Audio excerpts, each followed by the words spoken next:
Corruption, cronyism, and severe discipline problems are some of the deep-seated troubles in our schools. Well, today, a mom who became a school board member is revealing the shocking truth she learned about what's happening to our kids behind the wall of government schools. Moms, you're going to want to hear this. Stay with us. Welcome to the Moms for America podcast. Each week, special guests tackle the issues facing the moms of America today. Discussions include personal stories and advice on how moms can build a strong foundation of faith, family, and freedom in their homes and country. Hi, moms. I'm Debbie Corlettis, your host, and welcome once again. We're so glad that you're here this week. I want to invite you right here at the top of the show, as I always do, to please like, subscribe, and share our podcast. We also want to ask you here at the top of the show that if you have not joined the movement at Moms for America, please join us. Welcome if you're already one of our moms, but if you haven't, a quick explanation is we are moms uniting all across the country.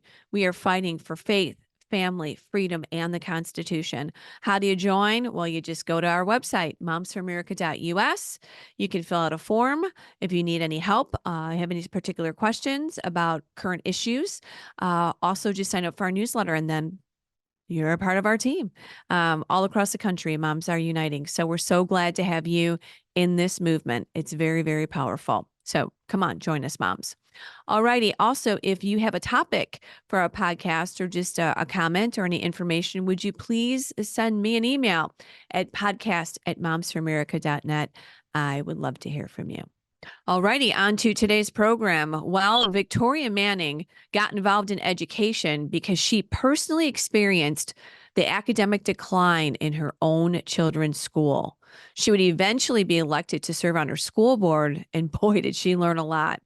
She has written the book Behind the Wall of Government Schools to help parents, grandparents, and the community at large become advocates for change. Welcome, Victoria, to the Moms for America podcast. We're so glad to have you. Thanks, Deb, for having me. I appreciate being here. Absolutely. Hey, before we get started with this, the story, your book, your journey, tell us a little bit about your family. We always like to get to know everybody a little bit. Yeah, absolutely. So I'm married to my wonderful husband, Scott, for the last 22 years. He's a retired Navy captain, served 30 years in our military. So I'm a Navy spouse. Tell him thank you for his service. Will do. We have two amazing boys who are now young men off to college. I still call them boys. They're my babies, but my oldest is at the Merchant Marine Academy. In about a year and a half, he will graduate and become a commissioned officer in the United States Marine Corps. And my youngest is at Virginia Tech, studying to be a mechanical engineer. Oh, well, congratulations, Mama. That's great. Thanks. Very proud of them. Oh, aren't we? Yes, so much. But it's funny when you say boys, because no matter what, they're always our little kiddos, you know? That's right. Even when they're big. But all right, let's start a little bit about, obviously, this is about education and what you found and kind of your journey through this. But originally, if I understand this correctly, Victoria, you were fine with your school. Right? Your kids were your son Logan, I guess, was doing well. He was skipping a grade. Like, you were okay in the beginning. I think like a lot of us, we were all right with the educational system. It wasn't perfect, but it wasn't just a hot mess like it is now. So where were you in the beginning of this? Yeah, so I love our city in Virginia Beach where we live, and the neighborhood we moved to, we knew that it was fantastic schools, and we never even thought about our kids not going to public school because we knew that they were great. And we were very involved in our kids' school, and that was encouraged. In fact, the principal and the teachers wanted parents to be in the school and in the classroom helping and volunteering. Yeah, that's how I was too, right? Yeah, so for the first several years, it was just wonderful. It was like a family. Mm-hmm. And then things started to change. Yeah. And when they changed, they went south really quickly. What did you start to see?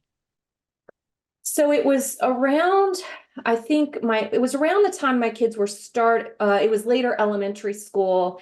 And my kids just started telling me things about what was happening in school, and it was related to academics at that time. So my son, one night, I said to him, "Hey, what do you have to study? What is your homework?" And he said, "Well, I have a test tomorrow, but I don't need to study." And I said, "Well, why wouldn't you need to study?" And he said, Mhm. "Oh, well, I can retake the test. It's not a big deal." Mm. And I thought that made me wonder. And I said, "Go study." And then about a week later, I get a letter home, a newsletter from the principal. And very deep down in there was this little paragraph. And I'm one of those who actually read the entire newsletter. Yeah. And it said that basically they were having some new grading practices put in place, and that a zero means nothing. It doesn't measure performance. And so I started asking questions. I asked the teacher, "What's going on here? Can kids retake tests?" And she said, "Yes, we're being encouraged to do that. We can't give points. We can't deduct points for work turned in late. We can't give zeros for work not done." And so my husband and I said, "That's not acceptable." Right. And so That we does went up the not chain. foster, great academics by any means. Anybody could Right. figure that out, right? And accountability is very important in our education. I mean, Right.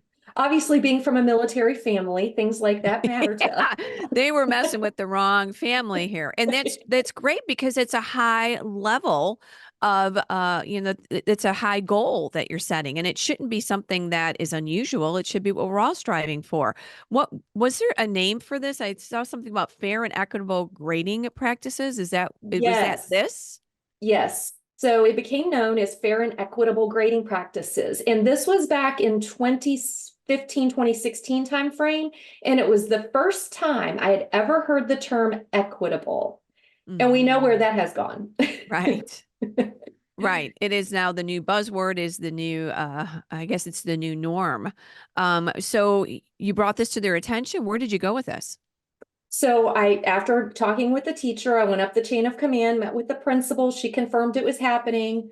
Met with the director of middle schools, and she kind of said, "Well, this is what the school is doing." They were kind of pointing fingers at one another. And so I contacted the school board, and I was told that's not happening. Oh, really? So the school board denies it. What did you find out about that? Did they know? So I truly believe that they did not know. They were probably Um, shocked too. they They were probably were, shocked. they were. And I did finally get in touch with a couple of conservative school board members. And again, at the time, I was not political at all. I considered myself an educated voter, and that was it. This Well, let wasn't me about ask you, politics. right. Let me ask you this, Victoria. I think we've made education political, but it's not, Right. you know? So when you're saying you weren't political, you just weren't, you were just not, I guess, engaged, but it's not really political. It's No. really it's our rights for education for our kids. So it's become Yeah, political and it shouldn't be. exactly. But it's interesting. I didn't know who was a conservative, who was a liberal on the school Right. board. But the ones that contacted me were the conservative ones. They Sure. cared. They cared about this issue. Right. And so I told them about it. And they started asking questions of the superintendent. They got a committee that was formed and put me on the committee. Oh boy. Yeah. Um, but the committee really didn't do anything. It was just an optics thing for the board to be able to say, "Oh, we listened to the community's voice." But I gathered together a group of parents. Unfortunately, Moms for America wasn't around in Virginia Beach at that time. But I got a group of parents together who shared my views, Right. and we fought the school board. We lost that battle. Um, They and held that's on what to that grading system, they held on basically. to the grading system, and they said they were going to implement it district wide. And that is what happened. Sure. And then all the scores, everything. I can't imagine what the outcome of education was in your community. Where did it go and what have you seen? So this is something that is now really being implemented in districts across the nation. And, many parents may not even know that it's happening in their district, and they Right. should ask about it.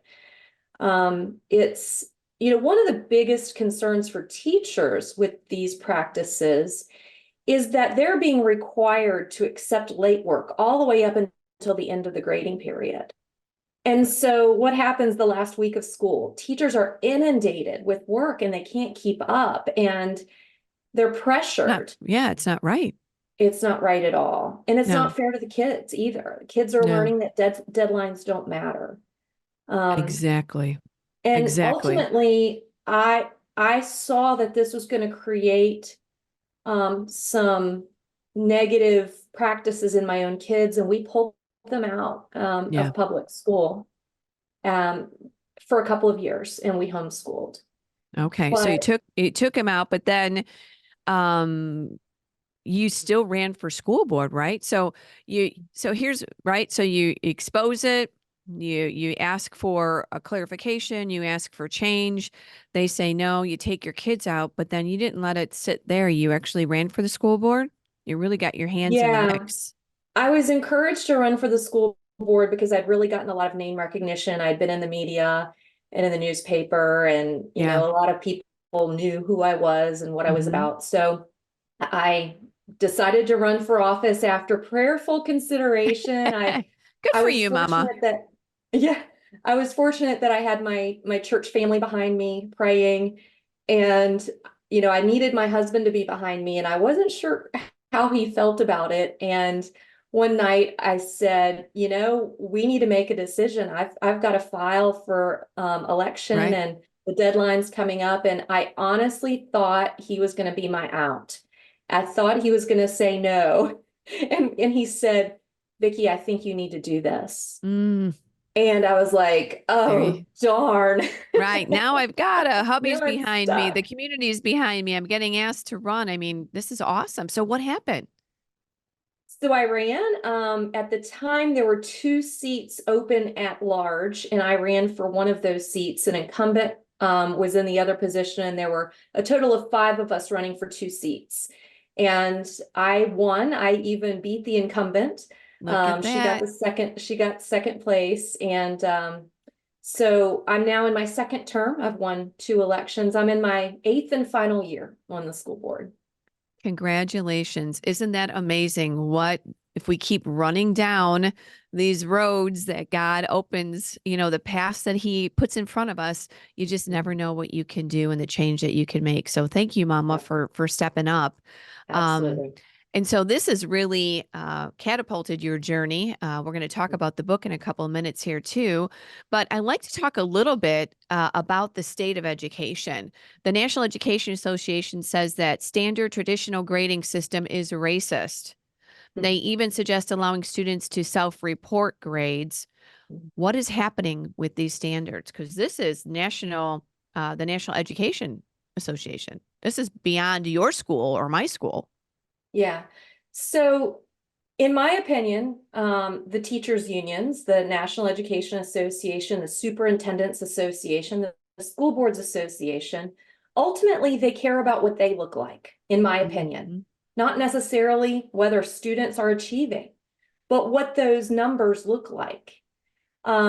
If you look at test scores, and I'll use my district as an example because I know those numbers quite well, but you'll see the same thing replicated around the country. Sure. You'll see that graduation rates are very high, 94, 95% in most districts around the nation.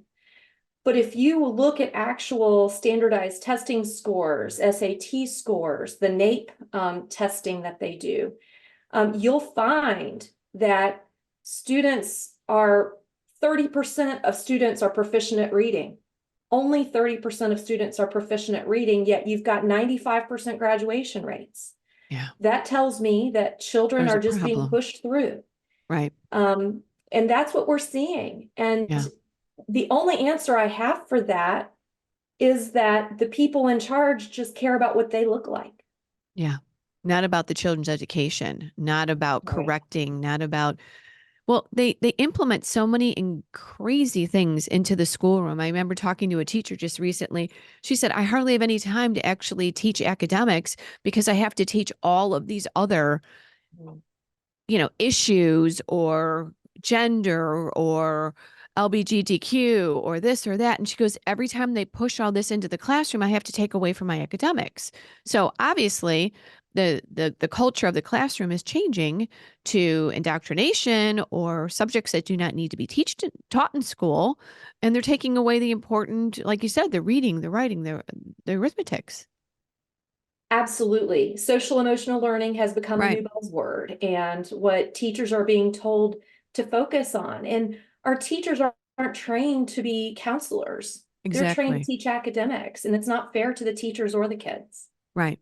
Or counselors or yeah. I mean, it's really and again, this is why just a lot of older teachers that have been in the industry a long time and loved it so much are stepping out and taking early retirement because it's let alone it's not even safe in half of these classrooms, or you're a racist or you're a bigot or you just really we've created this weird dynamic in the classroom. Let's talk about some of these problems that you're seeing across the country. I know a lot of us see this, but where is the school system at now across the country based on a lot of these new grading policies or new topics being pushed into the classroom?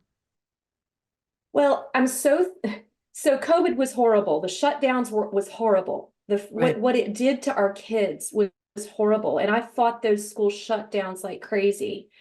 Um, but one thing that it did do is it opened parents' eyes to what is actually happening in our Sure kids' did. schools. Yeah. And I was one of those parents. My kids were in high school when we went through COVID.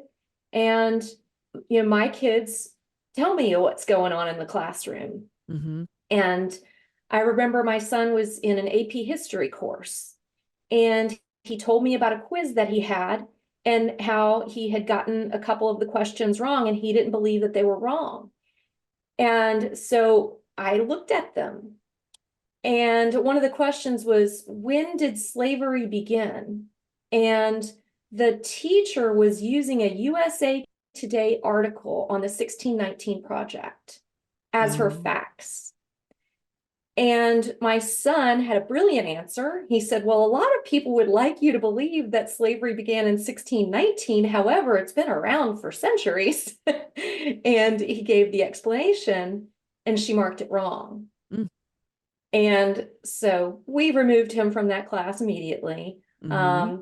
But those are the types of things that are going on in classrooms around the nation still. Sure. They're rewriting history to whatever their narrative is. Absolutely. And indoctrinating our children, Absolutely. because there are many people who can't pay as close of attention as I did. I was a school board member and didn't know this was going on. Mm-hmm. Well, every classroom is like its own world, Absolutely.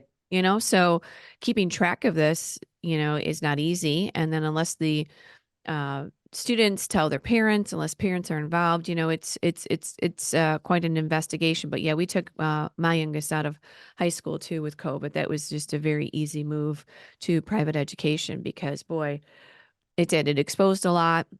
Those poor kids lost almost 2 years of an education, let alone just the sadness in everyone's heart and souls. But now I think we see a lot of this is being acted out in the schools, right? We've got assaults, we've got guns, we've got sexual assaults, we've got, someone just told me that in some of the schools now that boyfriends are pimping girls in the schools. I mean, this has become completely out of control, what's happening in the schools.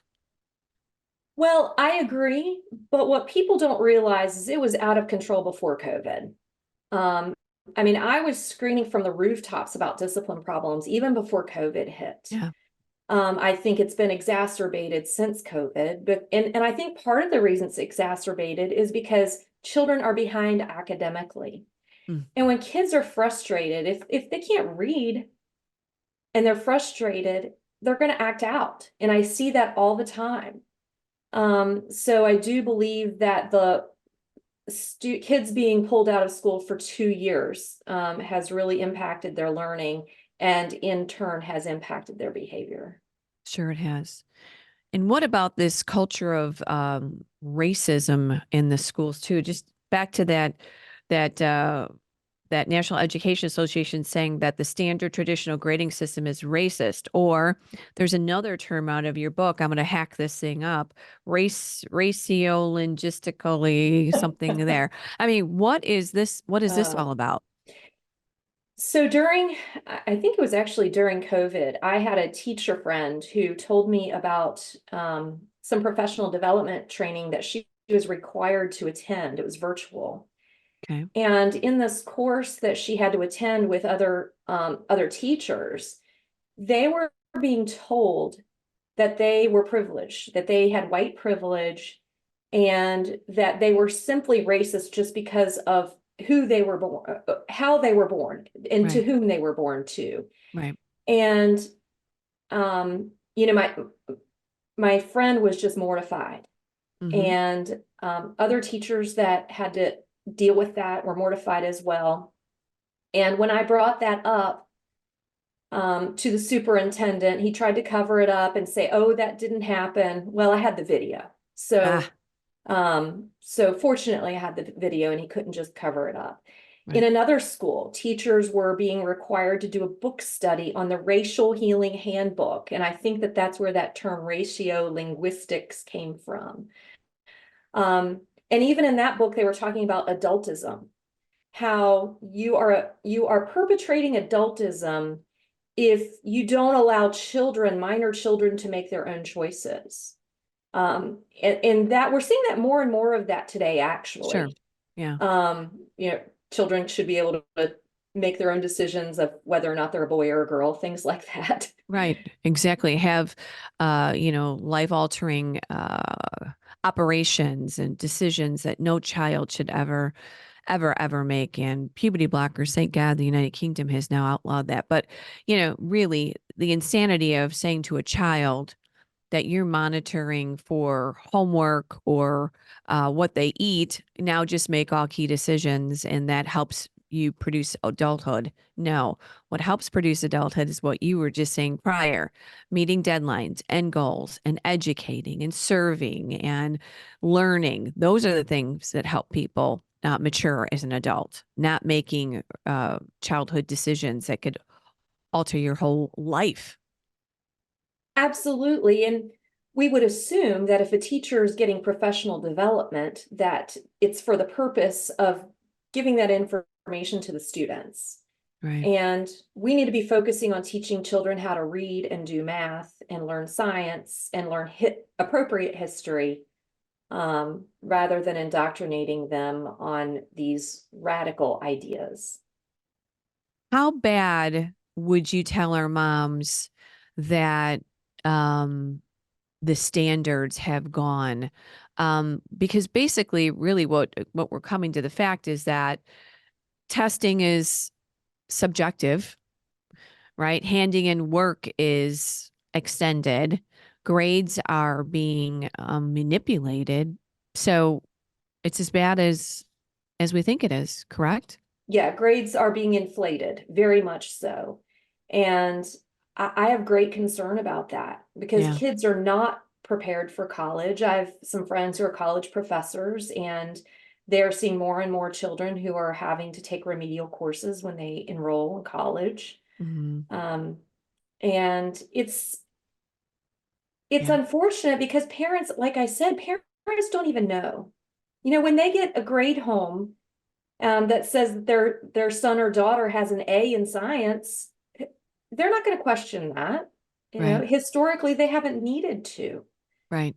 But when everyone is the honor student, no one's an honor student. And that's what it's Right. become. Actually, in our division, the last couple of years, 70% of all graduates have been honor students. So No, what that does that always was, tell you?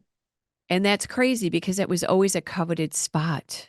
That was always Absolutely. something that you strived for. Even if you almost made it, Mhm. it was a great victory if you almost made it, but now to say that everybody's included, then really everybody's excluded. That's the Yes. truth, you Everybody know. gets a trophy. Mhm. Right. And that's the craziest thing. I remember they started doing that in our area. We were helping on a sports team and we're like, nope, we're going somewhere else. We want to know that the kids really know that there is a winner. And that's okay. And that's okay because we're striving to Yes. win.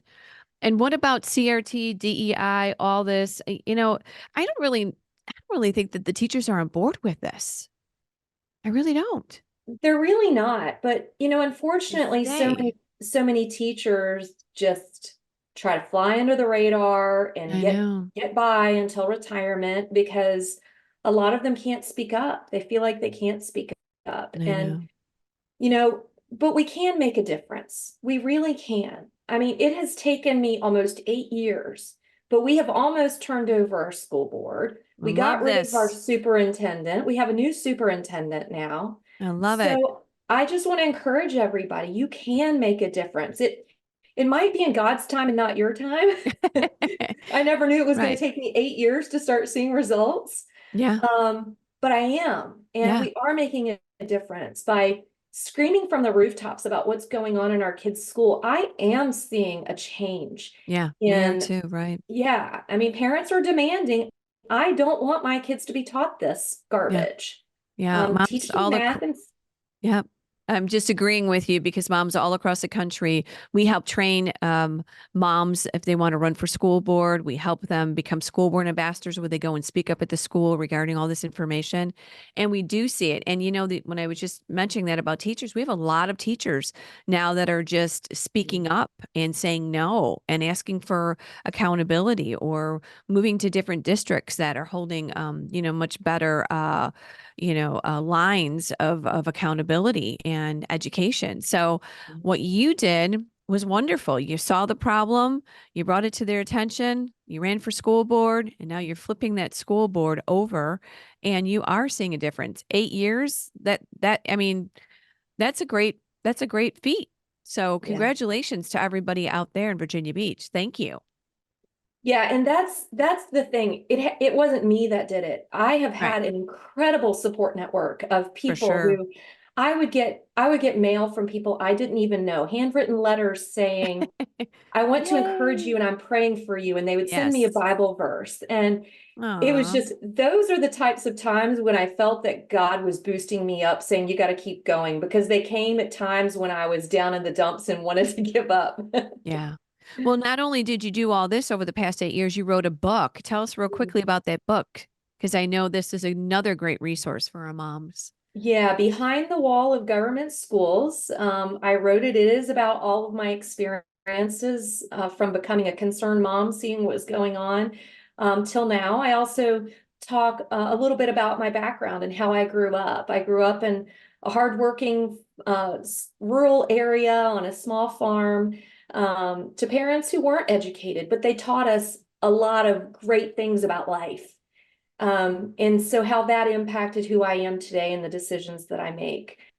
So I had documented a lot that was going on in our Yeah. schools over the years. I would blog and just take notes from phone calls from teachers and things like that. And so I compiled all that into a book, and I'm thankful that I had written all of that down. Good for you. How did they get the book? Uh, Amazon.com. You can go to Amazon. You can also go to my website, Parents First EG, Parents First Education Group.com. And I have more information about my book there. But Amazon.com, you can order the book directly from there. Good for you, Victoria. I love that. I love hearing these stories because it just inspires our moms. You're an everyday mom making a Yeah. difference. And And we my do. book talks about how you as an everyday mom can make a Everyday difference. mamas make a Yeah. difference in their home, in their community, in their country. How about some closing words of advice to our moms? If they have kids in the public school system, what would you say? And then, I guess just your overall advice to the moms right now dealing with education. Well, my mantra, and maybe it's not for everyone, but my mantra is, if you're going to complain about it, do something about it or stop Mm, complaining about it. that's right. So So take action, get involved with groups like Moms for America, because there are so many people out there who feel the same way that you do. And you'll have a support network and you will make the best friends that you'll ever have in your life. Mhm. And you can make a difference. I am a prime example of that. I did not have a background in education. I knew almost nothing about education regarding K-12 schools when I started this battle. And now I've become somewhat of an expert in many areas that I never thought I would know about. But you can make a difference, is what I want to tell moms everywhere, and stand up for your little ones. That's right. Oh, thank you, Victoria. So appreciate your message and your book and educating, speaking up, not only just hearing about it, but then, getting that megaphone and saying, does everybody know this? And this is what you can do. I love it. Thank you. Thank you so much. And thank you, Moms for America, for all that you do. Um, you're awesome. I wasn't able to come to the Dallas event this year, but I came to the one down in Mar-a-Lago the year before, and it was a blast. Thank you for all of your advocacy and everything that you guys do. Really appreciate it. Thank you too. And you keep up the great work out there. Will do. Thank you. Thank you. Another great mom making great change in her community and in her home. Thanks, Victoria. And again, like we mentioned during the podcast, here at Moms for America, we have a lot of tools for moms that want to go ahead and approach their school board, being a school board ambassador or run for school board, and really hold their school boards accountable. So what Victoria did is what we're helping moms do all across the country. You can get her book and get informed. And you can also visit our website at momsforamerica.us and get all of our information about how to approach your school board and run for school board. So let's do this, mamas. All righty. Also, when you stop by our website, I do want to have you sign up for our weekly newsletter. I mentioned that at the beginning of the show. That's how we communicate with you. That's how you get the weekly podcast, our blogs, all of our information. When you're on our website, please check out our signature program, which is called the Cottage Meetings. These 12 lessons will inspire and educate you about America's amazing heritage so you can share those principles of liberty in your home and in your community. This program, along with all of our other programs, and like I can't even explain to you how many resources we have available for you moms, webinars and seminars, podcasts, booklets, everything you need to help raise your kids and make them just the best patriots and the best students and the best kids. That's what we want to do, right? Invest in our children and our community. We say this every week, moms. We believe that liberty begins at home, and that you moms are the heartbeat of America. That's why moms are so powerful, because they understand the importance of their home, their children, and the country that we have to hold on to. All right, moms, please join us next week. Please share this podcast with your friends. And like I say every week, let's keep changing our world one home at a time. I'll see you next week. Thanks.